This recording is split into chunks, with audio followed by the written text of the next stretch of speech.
and northern Alaska in a mock Cold War hijack exercise. There was another drill, Vigilant Guardian, which was a hijack exercise, a command post exercise, but it involved the insertion of false radar blips onto radar screens in the Northeast Air Defense Sector.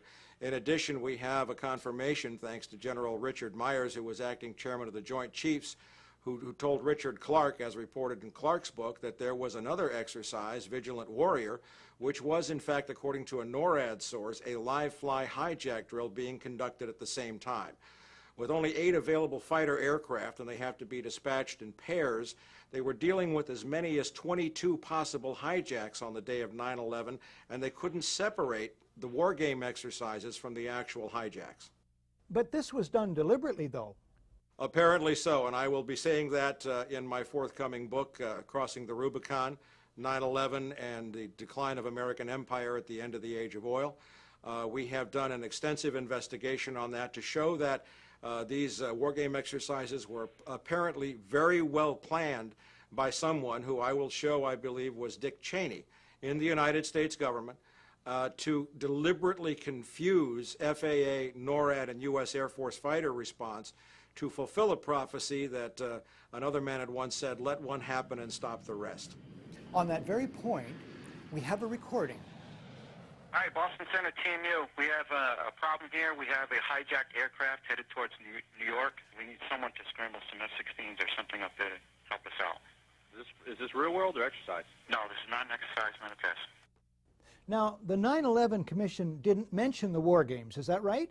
No, in their final report they did mention, I think in one paragraph, Vigilant Guardian, but the response given by NORAD Commanding General Ralph Eberhart and other Air Force spokespeople was absolutely nonsensical, and it made no mention of any of the other war game exercises.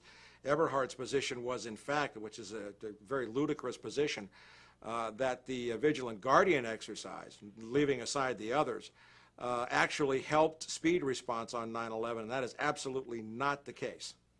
How does this relate to the 9/11 Commission report, which says that planes had gone in the wrong directions? Well, that's a separate issue, and that remains to be clarified. But what I will be disclosing in my book, in effect, is that there were 2 simultaneously operating command and control systems functioning on the day of 9/11, and at sometimes they were issuing conflicting orders.